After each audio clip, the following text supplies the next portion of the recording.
नमस्कार, बाह्रखरीको आर्थिक संवादमा यहाँहरूलाई स्वागत छ।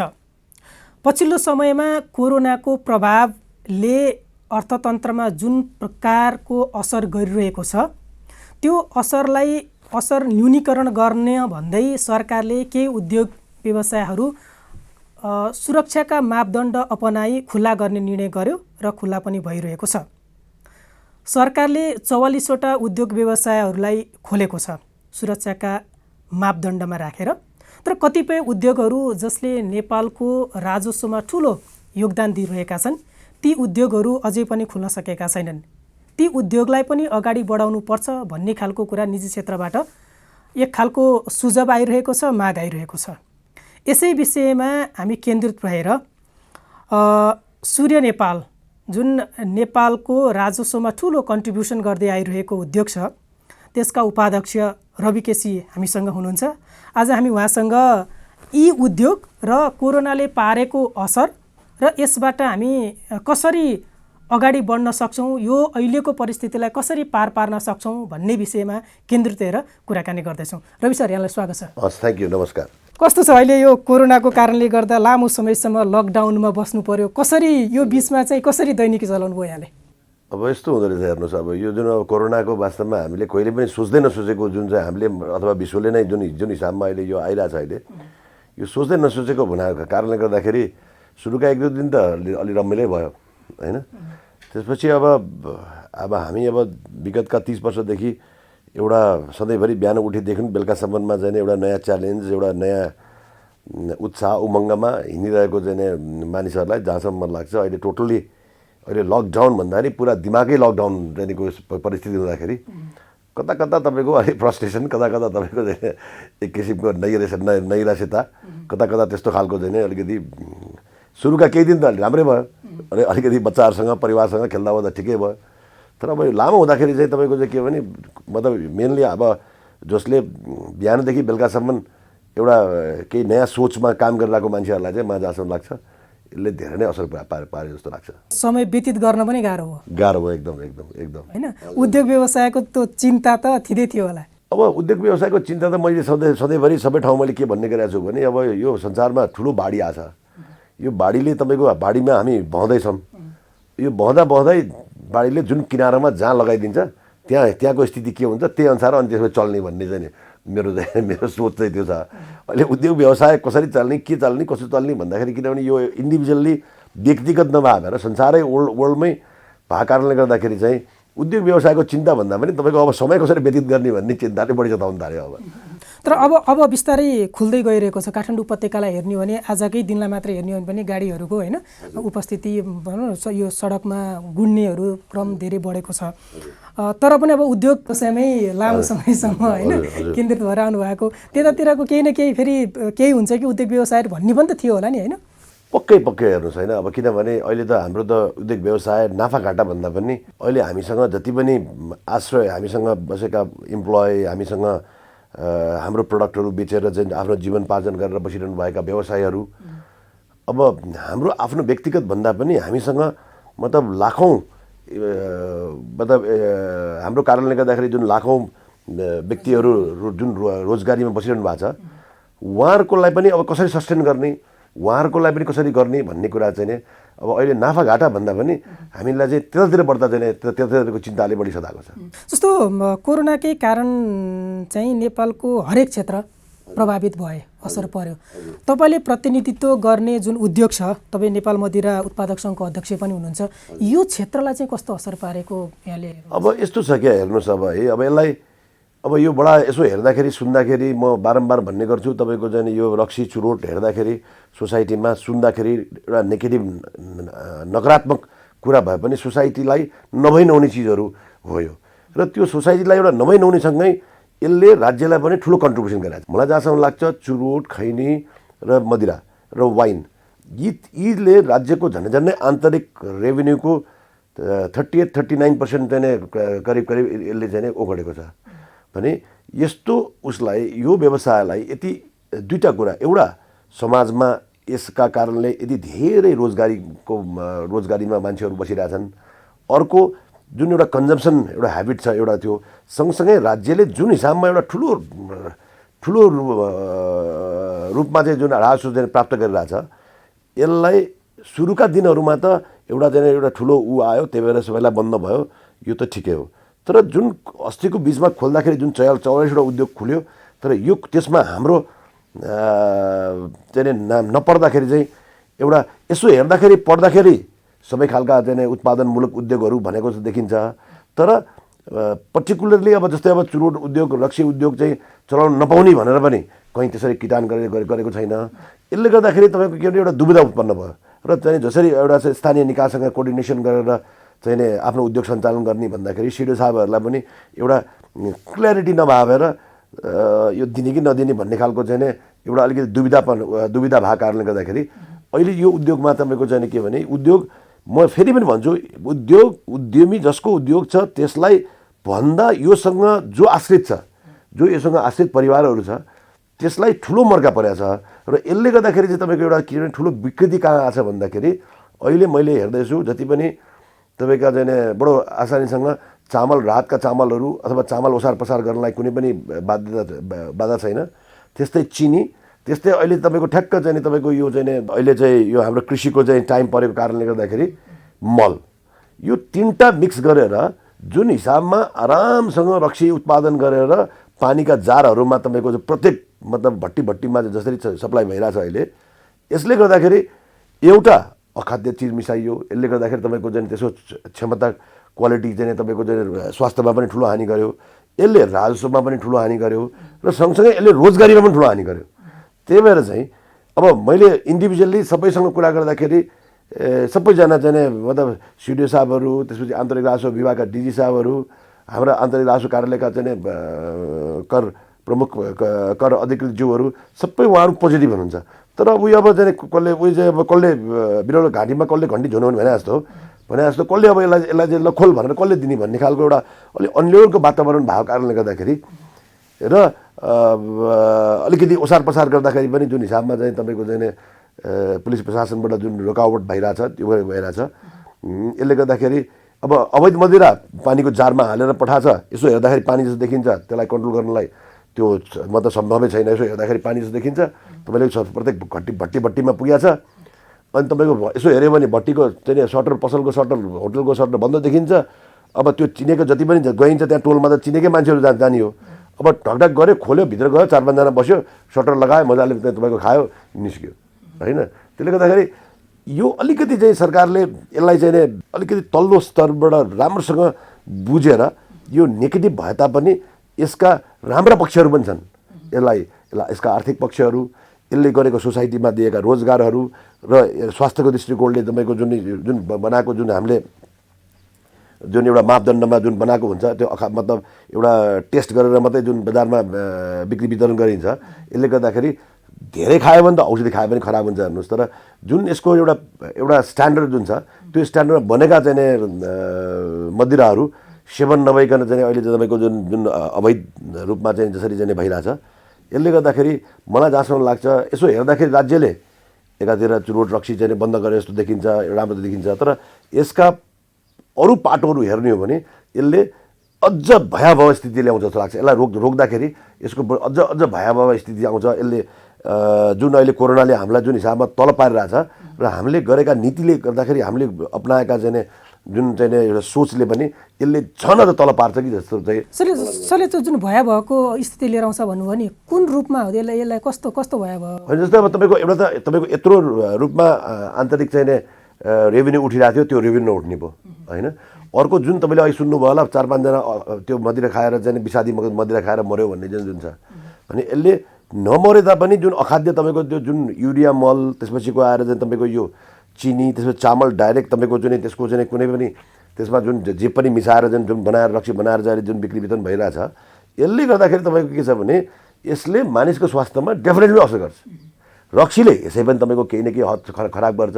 त्यसमध्येमा पनि यस्ता खाद्य वस्तु मिसाएर उत्पादन गरेका मदिराले झन् मतलब अब कति त मऱ्यो भनेर तपाईँको चाहिँ हामीले समाचारमा हामीले हेरिसक्यौँ। इन्डियामा धेरै तपाईँको चाहिँ यसो मऱ्यो भनेर देखेका छौँ। तर यसले दीर्घकालीन रूपमा पनि यसले स्वास्थ्यमा ठुलो असर गर्छ। यसले जस्तो सरले इन्डियाको कुरा जोडिहाल्नुभयो। इन्डियाले नै लामो समयसम्म लकडाउनकै क्रममा यस्ता वस्तुहरू बिक्री वितरणमा रोक लगाएको थियो, तर पछिल्लो समयमा चाहिँ फेरि खोल्यो होइन। उसले चाहिँ ट्याक्स पनि बढी लगायो।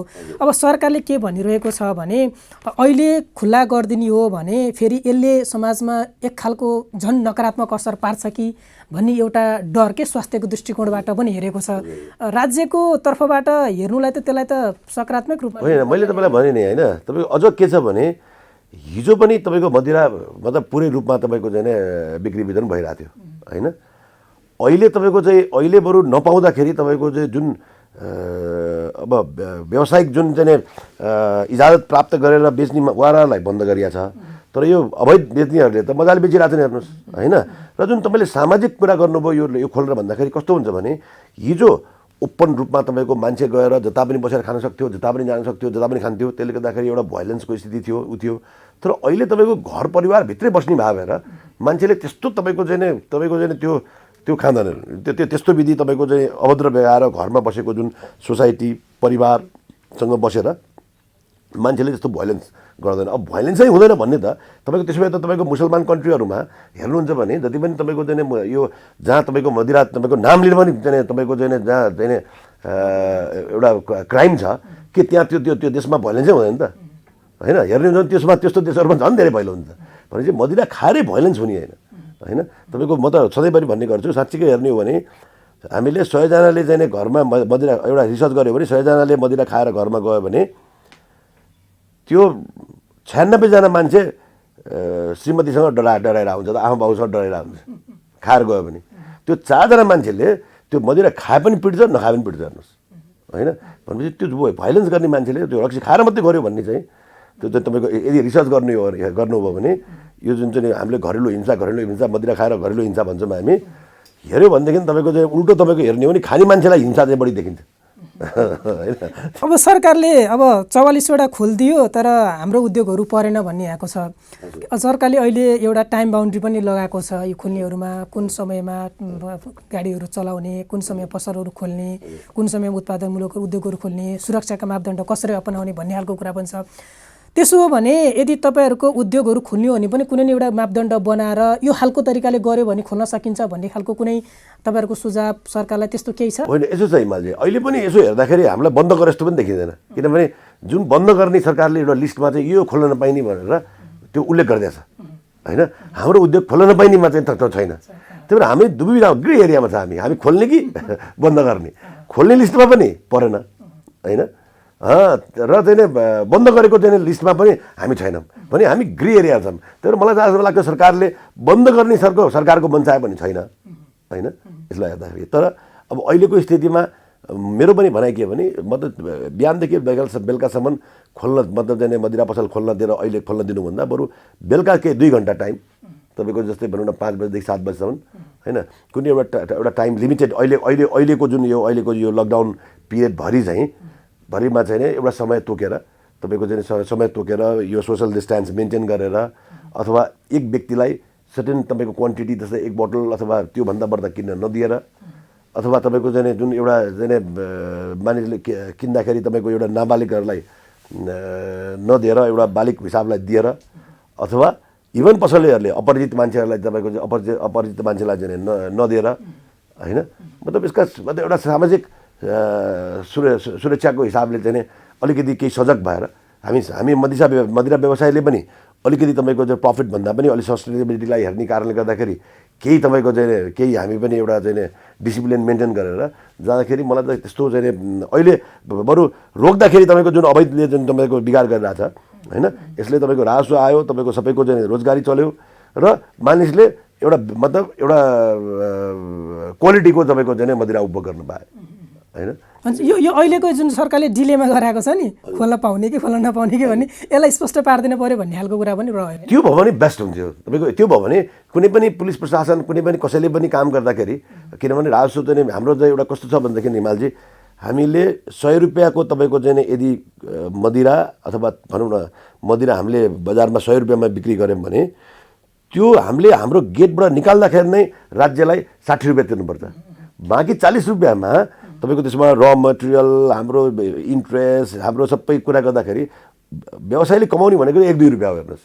त्यो 1-2 रुपियाँमा पनि नाफा भएको 1-2 रुपियाँमा पनि राज्यलाई फेरि हामीले चाहिँ ट्याक्स तपाईँको चाहिँ के अरे इन्कम ट्याक्स हामीले 35% दिनु पऱ्यो भनेपछि यो मदिराको काम त हामी त वास्तवमा भन्ने हो भने यसो हेर्दाखेरि मदिराको चाहिँ काम गर्ने मान्छेहरू चाहिँ यसो हेर्दाखेरि मदिरा काम गरे जस्तो, तर हामीले मदिरा काम गरेर त हामीले त राज्यलाई ट्याक्स उठाउने पैसा उठाइदिने हामी त एउटा चाहिँ माध्यम, एउटा चाहिँ हामी त सोसल वर्क जस्तो चाहिँ हामी म त त्यसो भन्छु, हामी त राज्यलाई एउटा चाहिँ ठुलो रूपमा चाहिँ राजस्व सङ्कलन गरिदिने सोसल वर्क हौँ हामी त, म त त्यसो भन्छु। म त जस्तो यो कोरोनाकै सन्दर्भमा कुरा गर्दाखेरि हरेक क्षेत्रहरू यसबाट प्रताडित छन् अहिले पनि होइन, कतिपय उद्योग अझै पनि खोल्न पाएका छैनन्, जस्तै यहाँहरूकै नै पर्छ त्यस अन्तर्गतमा।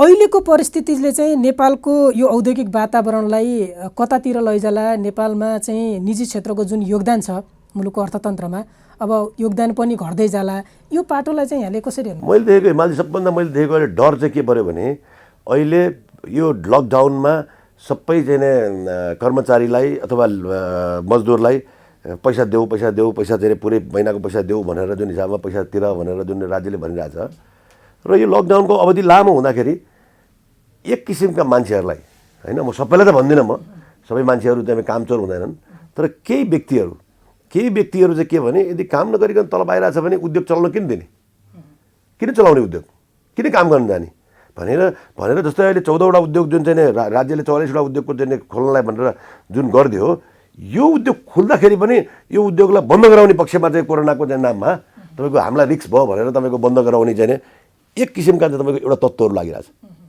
होइन। ठाउँ ठाउँमा मैले सुन्दैछु तपाईँको चाहिँ सेक्युरिटी मतलब एकदम सुरक्षा, सबभन्दा पहिलो कुरा सुरक्षा नभइकन केही कुरा हुन सक्दैन। तर कोरोना भनेको त तपाईँको अब जस्तै 5 गतेसम्म तपाईँको बन्द छ, त्यो 5 गतेपछि के कोरोना यो पुरै टोटल्ली बन्द हुन्छ? हुँदैन। अब भ्याक्सिन बन्ने कहिले हेर्नुहोस् भनेपछि हामी सधैँभरि यो स्टेजमा त जान सक्दैनौँ होइन। त्यही भएर मैले देखेको त तपाईँको चाहिँ के छ भनेदेखि यसलाई अहिलेको चाहिँ यो चाहिँ के छ भने यसको चाहिँ रिस्क कसरी मिनिमम भएर जान्छ होइन। र मैले अघिल्लो एउटा दुईवटा पनि मैले भनेको थिएँ, मैले अहिलेको सबभन्दा ठुलो थ्रेट भनेको तपाईँको चाहिँ के छ भने अब काम गराउनलाई जुन एउटा माहौल बनाउनलाई अब अर्को चाहिँ के छ भने तपाईँ 33% मात्रै मान्छेलाई लिएर आएर काम गराऊ भनेको छ। अब बाँकीलाई पैसा सबैलाई दियो अनि 33% मान्छेले काम गरेर बाँकी मान्छेले काम नगर्ने भएपछि तलब कसरी दिने बाँकीलाई? अब यसको जजमेन्ट कसरी गर्ने होइन? तपाईँको जस्तै अब एक दिन एउटा ग्रुपलाई लिएर काम गर्यो, अर्को दिन अर्को ग्रुपलाई काम गर्न लिएर आयो भने पनि सबै मान्छे फेरि अहिले धेरै मान्छेहरू आफ्नो घर गइसकेका छन्, अझै पनि पब्लिक ट्रान्सपोर्ट खुलेको छैन, त्यो मान्छेहरूलाई कसरी एकट्ठा गर्ने होइन? त्यो अर्को च्यालेन्ज छ। त्यो मतलब घर लिएर आउनलाई जाने जुन अब जस्तै मेरै उद्योगका जति पनि इम्प्लोयरहरू छन् ती त सबै त्यहाँ छैनन्, कोही कहाँ गए कोही कहाँ गए। अब म त्यहाँ भएको मान्छेलाई अलिकति चलाउन खोज्छु, उद्योग चलाउन खोज्छु, अरू कोही मान्छे जाने त्यो स्वयं स्वाभाविकै हो, कोही मान्छे काम गरेर खाने, कोही मान्छे भन्दाखेरि यसलाई अब एउटा सलिड कङ्क्रिट रूपमा चाहिँ एउटा नीति नल्याउने हो, यसलाई गर्ने हो भने अब तपाईँको चाहिँ के भने जुन खोलेका उद्योगहरू पनि सञ्चालन गर्नलाई बडो मैले एउटा थ्रेट देखाएको छु। भनेपछि तपाईँले अहिले यो जुन सङ्केत गर्नुभएको छ नि, केहीलाई दिने केहीलाई नदिने, केही मान्छेहरूबाट मात्रै काम लिने भन्ने खालको कुरा गरिरहँदा कतै केही वर्ष अगाडि जुन हाम्रो श्रम सम्बन्ध थियो बिग्रेको थियो, पछिल्लो समय केही बनेको थियो, फेरि अहिलेको परिस्थितिलाई हेर्दा कतै श्रम सम्बन्ध बिग्रेतै जाने त होइन भन्ने जुन शङ्का छ, यसलाई यतातिर इङ्गित हो? अब तपाईँको यसो चाहिँ मान्छे अब मैले जुन हेर्दाखेरि जुन 44वटा उद्योग खोलिसकेपछिको अब हुनु त बिस्तारै यो तातो भएर यसलाई बिस्तारै यो सट आउट हुँदै जाला।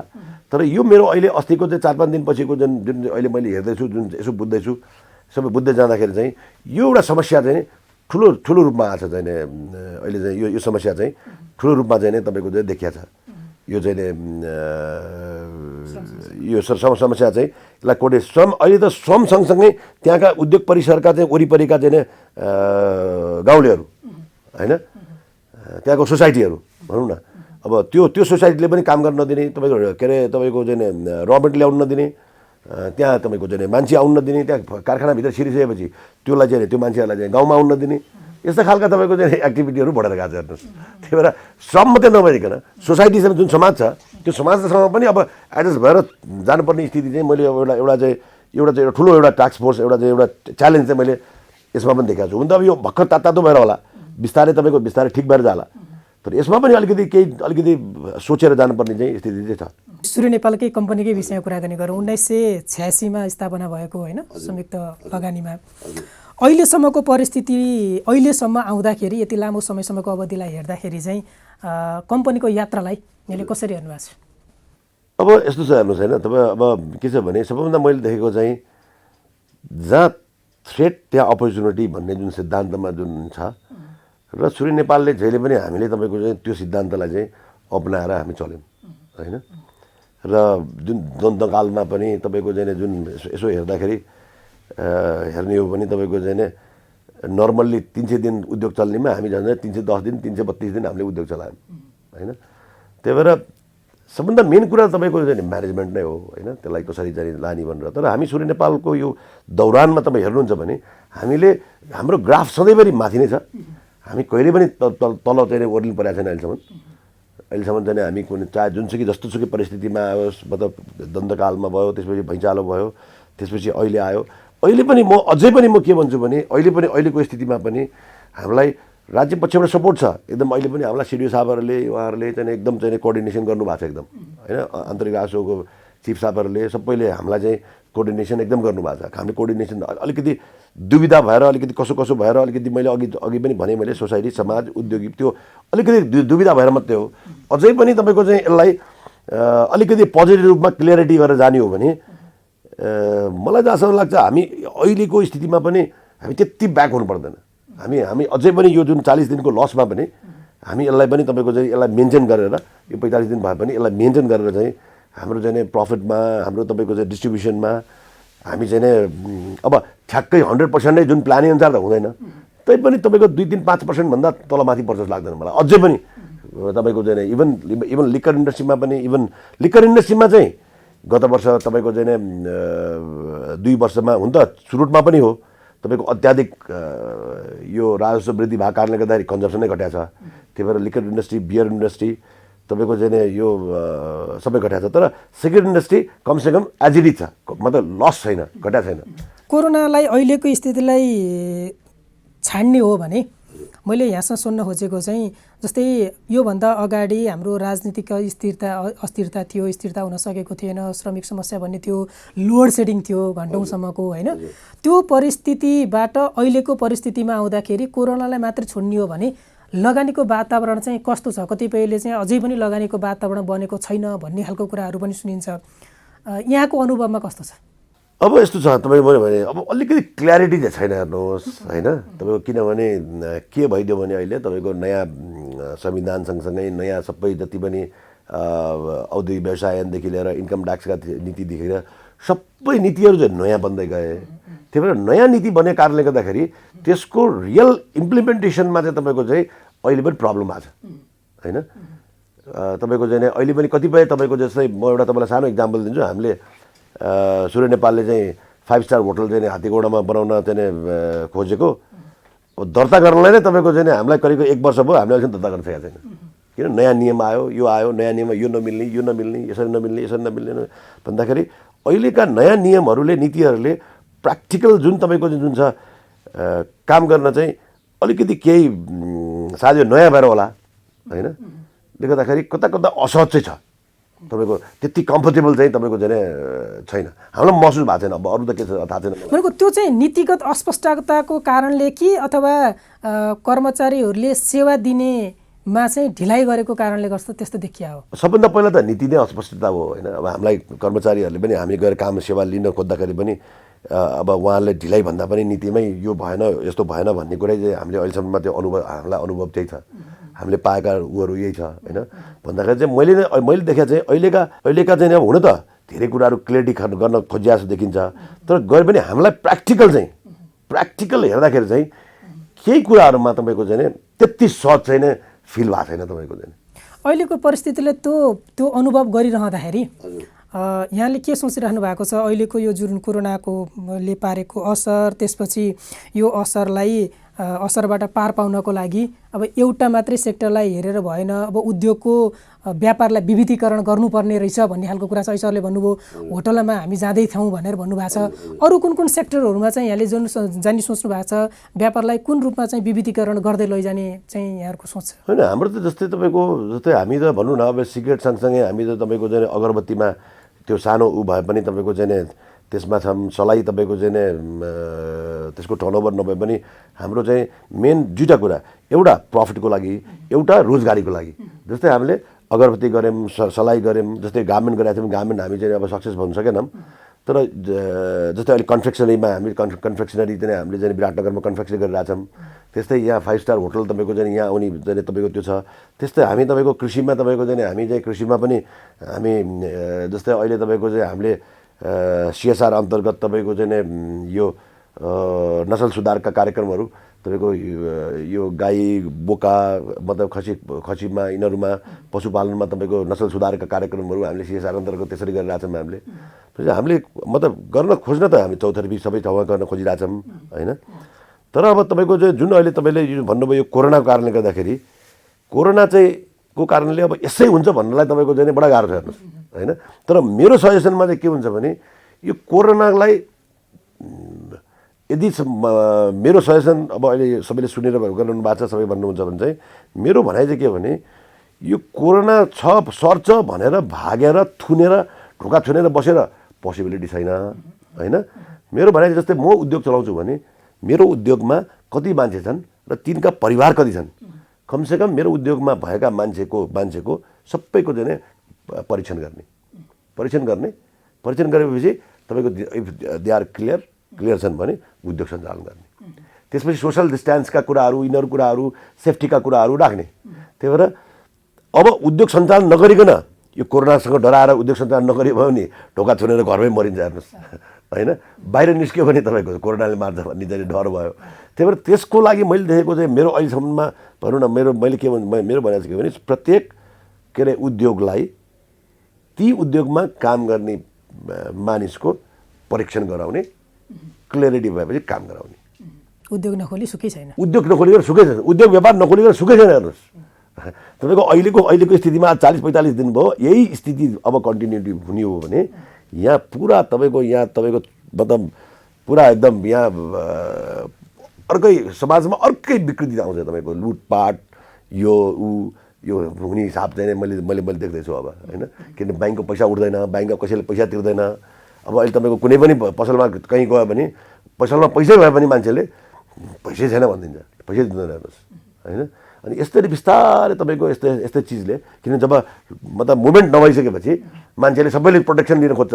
त्यही भएर हातमा पैसा भए पनि पैसा छैन भन्छ अनि बिस्तारै तनाव सुरु हुँदै जान्छ हेर्नुहोस् होइन।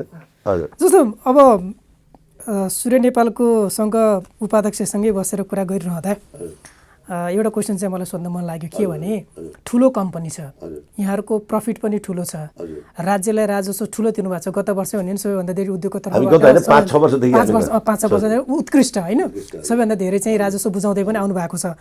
यो कम्पनी कहिले पब्लिक कम्पनीमा जाला र कहिले IPO जारी गर्ला भन्ने चाहिँ छ बजारमा अझै पनि यतातिर के छ? अब यसो छ हिमालजी होइन, कम्पनीको म्यानेजमेन्टको आफ्नो पोलिसी हुन्छ होइन। अब सायद चाहिँ अब त्यो गयो भने सबैको चाहिँ अझ यो कम्पनी अझ ठुलो होला यो होला। तर अहिलेसम्ममा म्यानेजमेन्टले जुन हाम्रो अहिलेसम्म चलाइरहेको छ जुन म्यानेजमेन्ट छ अहिलेसम्ममा हामीले त्यतातिर गइहाल्ने, यसलाई पब्लिक कम्पनी बनाइहाल्ने त्यो सोच चाहिँ नै म्यानेजमेन्टमा बोर्डमा त्यो आइसकेको छैन। सायद अब त्यो आवश्यक भयो भने कुनै दिन भयो भने सायदले बोर्डले त्यो डिसाइड गर्ला होइन। त्यो अब योजनाकै कुरा हो। हजुर हजुर हजुर। सर अब यो पुनः कोरोनालाई जोड्दाखेरि नि हजुर जस्तै 45-46 दिनसम्मको लकडाउनको बेलामा यहाँहरूको उद्योग होइन, तपाईँ त यति डिस्टिलरीको चेयरम्यान पनि हुनुहुन्छ, आफ्नै कम्पनी पनि भयो हजुर। अनि यो सूर्य नेपाल कति दिन पुरै बन्द भयो अथवा त्यो बिचमा पनि आंशिक रूपमा चलाउनु भयो कि अथवा त्यो अनि कर्मचारीहरूको जुन अहिले सरले अहिले सुरुमा पनि भन्नुभएको थियो तलब दिने भन्ने खालका कुराहरू, यी कुराहरू चाहिँ यस्ता म्यानेजमेन्टका कुराहरू चाहिँ कसरी गराउनु? अब यसो छ हेर्नुहोस् होइन, अब हामीले 45 दिनसम्म त हामीले हिजोको दिनसम्म त हामीले टोटली बन्द राख्यौँ, हामीले खोलेनौँ होइन। अब चाहिँ तपाईँको चाहिँ के छ भने अब खोल्न पर्छ भनेर हामीले पहल चाहिँ तपाईँको चाहिँ CDO साहब कहाँ, अन्तर्राष्ट्रिय राष्ट्रको चिफ साहब कहाँ सम्बन्धित हामी चाहिँ अहिले चाहिँ अब खोल्नुपर्छ भनेर हामी चाहिँ अब उद्योग यतिका दिन बन्द भएर सरसफाइतिर लगाएका छौँ, तपाईँको ऊ लगाएका छौँ। अब चाहिँ तपाईँको अब चाहिँ बन्द गरेर बस्नु सकिँदैन, अब उद्योग खोल्नुपर्छ भनेर चाहिँ हामी चाहिँ यो 2-4 दिनदेखि चाहिँ हामी चाहिँ उद्योग खोलाउने पहलमा, हुन त पहलमा त हामी 15 दिन अगाडिदेखि थियौँ, तर यो 2-4 दिन अगाडिदेखि चाहिँ हामी एकदम एउटा एग्रेसिभ रूपमा चाहिँ अब उद्योग चाहिँ सञ्चालन गर्नुपर्छ, व्यवसाय सञ्चालन गर्नुपर्छ भनेर लागेको छ हामी। त्यो तपाईँले सम्पर्क गरिरहँदा सरकारी अधिकारीहरूसँग कुरा गरिरहँदा उहाँहरूको चाहिँ बुझाइ चाहिँ कस्तो पाउनुभएको छ? अब खोल्न दिनुपर्छ, हामी खोल्न दिन्छौँ भन्ने छ? उहाँहरू नेगेटिभ हुनुहुन्न, तर उहाँहरूको डर एउटा के छ भने खोल्यो भनेदेखि कोरोना लाग्यो भने के गर्ने होइन उहाँहरूको डर एउटै छ। त्यही भएर मेरो भनाइ के भने राज्यले जतिसक्दो धेरै किट ल्याउनु पऱ्यो, टेस्टिङ किट ल्याउनु पऱ्यो र जो व्यक्तिले जुन कम्पनीले आफ्नो उद्योग खोल्न चाहन्छ ती व्यक्तिका बरु त्यही मान्छेलाई बियर गर्न लाउनु पऱ्यो, त्यही कम्पनीलाई बियर गर्न लगाएर भने टेस्ट गराएर होइन मतलब चाहिँ जब नेगेटिभ आउँछ ती मान्छेहरूलाई काम गराउनु पऱ्यो। हजुर यसको समाधान भनेको मैले यदि अब साधारण ज्वरो चेक गरेर त्यो गरेर गर्ने आफ्नो ठाउँमा छ होइन, राज्यले धेरै नै प्रोटेक्सन लिन खोज्छ भने सबैको टेस्ट गर्नु पऱ्यो। अब हामी कार्यक्रमको अन्तिमतिर पनि छौँ।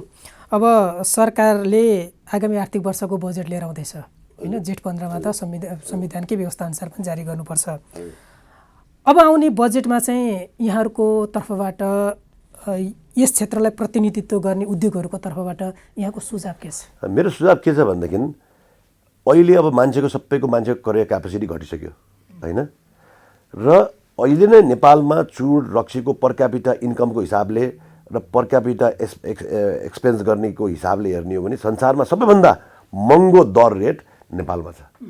आज हामीले सुन्दैछौँ भारतमा चाहिँ 30% ट्याक्स जोडेर बेच्यो, 70% ट्याक्स जोडेर बेच्दाखेरि पनि मारामार बिक्री भयो, रक्सी भयो भनेर हामी पत्र पत्रिकामा पढिरहेका छौँ। तर त्यो आजको एमआरपी पनि यदि नेपालको अहिले एमआरपी हेऱ्यो भने अझ नेपालको भन्दा इन्डियाको रक्सी सस्तो छ होइन।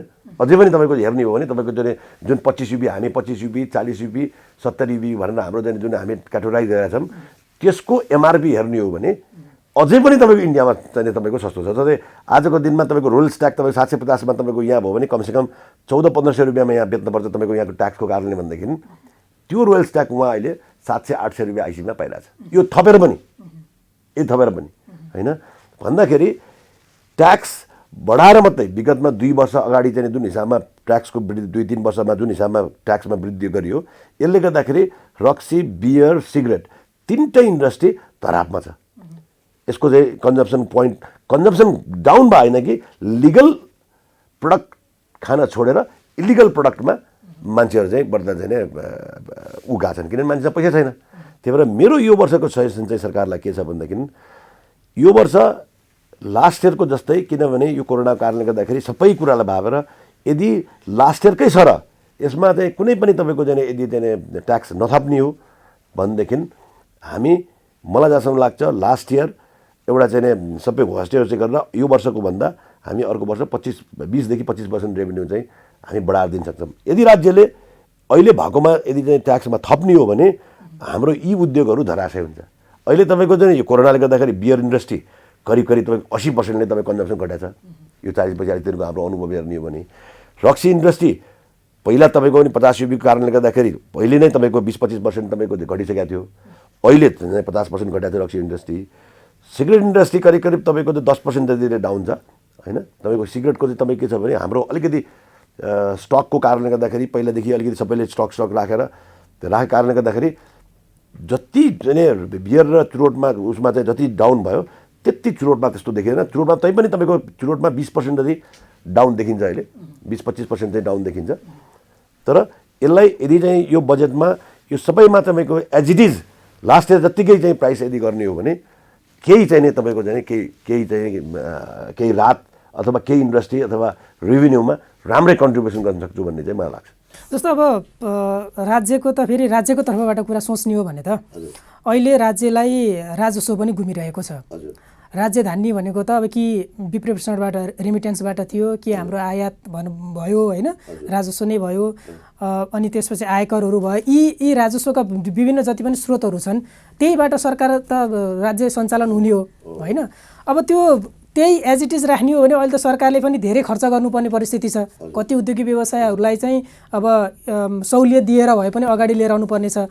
यो स्थितिमा चाहिँ राजस्व त्यही दरमा राख्न सक्ने भन्ने खालको स्थिति रहन्छ र यसो चाहिँ मालजी दुईवटा कुरा, राज्यलाई राजस्वको दर बढाउनु पऱ्यो कि कलेक्सन गर्न चाहिएको? राज्यले चाहिएको कलेक्सन हो होइन। अहिले नै दरका रेटहरू यस्तो भइसक्यो, त्यो एकदम रबर्ट तन्केर जुन लास्ट स्टेजमा पुगेको छ त्यो स्टेजमा पुगिसकेको छ। हेर्नुहोस् तन्केर त्यो स्टेजमा पुगिसकेको छ, यसलाई अझ तन्काउनु भयो भने छुट्छ होइन। त्यही भएर यसलाई कमसेकम यसलाई एज इट इज राखिरह्यो भने कमसेकम ऊ हुन्छ। र मैले तपाईँलाई भने राज्यले दर बढाएर ट्याक्स बढ्दैन होइन। तपाईँको हेर्नुहुन्छ भने इभन विगतमा पनि पहिला पनि तपाईँको कहिले कुनै वर्षहरूमा चाहिँ अध्यादेश जारी भएको छ। ती अध्यादेश जारी भएको वर्षहरूमा तपाईँको एज इट इज हुँदाखेरि तपाईँको राजस्वको चाहिँ के अरे वृद्धि दर चाहिँ त्यो राजस्व बढाएको भन्दा अध्यादेश जारी गरेर एज इट इज राखेको बेलाको चाहिँ रेभेन्यू जुन चाहिँ तपाईँको कलेक्सन जुन छ त्यो वृद्धि भएको छ होइन। त्यसले गर्दाखेरि हामीले एउटा कुरा के चाहिँ सम्झिनु पर्यो, ध्यानमा राख्नु पऱ्यो भने करका दर बढाएर राजस्व बढ्दैन। अनि राज्यलाई चाहिएको छ राजस्व, करको दर बढाउने, राजस्व बढाउनु परेको छ।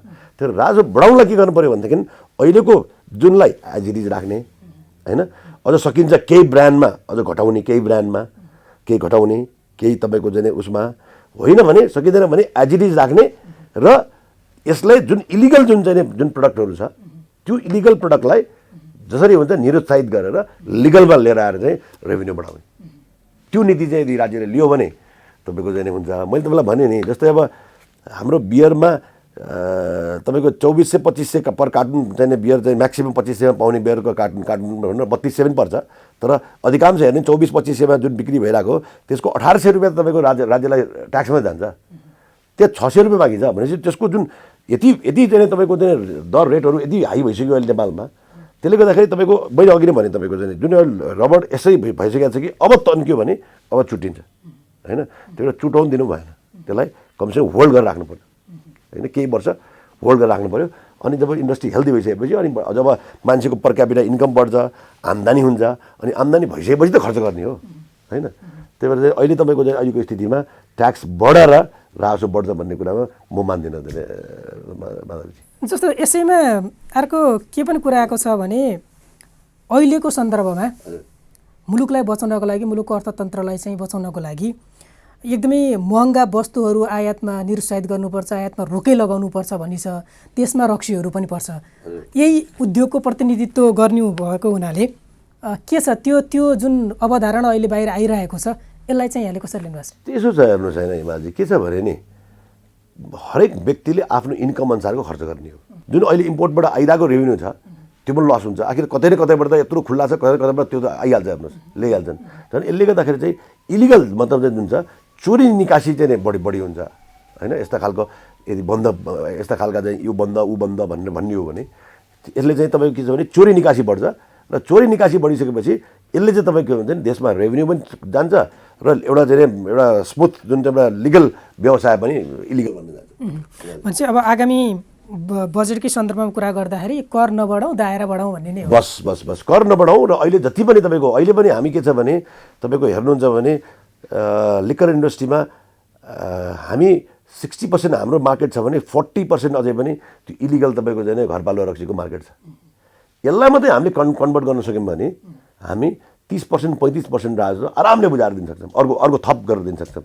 त्यसपछि एउटा ठुलो इन्डस्ट्री प्लेटफर्म भइसकेपछि अनि त्यसमा अलिकति मात्रै अनि अर्को साल गएर अलिकति बढाउँदाखेरि पनि अनि राज्यलाई अलिकति हेल्प हुन्छ। अब यदि अहिले त तपाईँको चाहिँ अहिले पैसा जनतासँग पैसा नभएको बेलामा कर बढाइदिने र फेरि माल वस्तुको चाहिँ प्राइस बढाइदिने हो भने ती मान्छेले अल्टरनेटिभ के त भन्दाखेरि घरपालुवा सस्तो छ, इजी बनाउन सक्छ, अनि उनीहरू घरपालुवा खान्छन्। अनि तपाईँको चोरी निकासी हुन्छ पर्दा हुन्छ। उनीहरू त सबै अहिले पुरा बोर्डर ओपन छ हेर्नुहोस् पुरा। अब इन्डियामा अझै पनि तपाईँको अहिले यति कोरोना ट्याक्स थप्दाखेरि पनि हाम्रोभन्दा अझै इन्डियामा सस्तो छ रक्सी। अब इन्डियाबाट रक्सी आउँछ। विगतमा मैले धेरै ठाउँहरू दिएको छु, मैले बोर्डरहरूमा अहिले हाम्रो नेपालको रक्सी बिक्री हुनु छोड्यो। सबै तपाईँको पहिला हाम्रो यताबाट नेपालबाट इन्डियामा रक्सी जान्थ्यो। अहिले बोर्डरका अधिकांश क्षेत्रमा त हेर्नुहुन्छ भने हाम्रो रक्सी बिक्री छोड्यो, सबै इन्डियाबाट आउँछ। त्यसले गर्दाखेरि पनि तपाईँको चाहिँ प्रब्लम छ हामीलाई। हस्, यो समय र संवादको लागि यहाँलाई धेरै धेरै धन्यवाद। Thank you. हस्, यहाँबाट थ्याङ्क यू दिमाजी।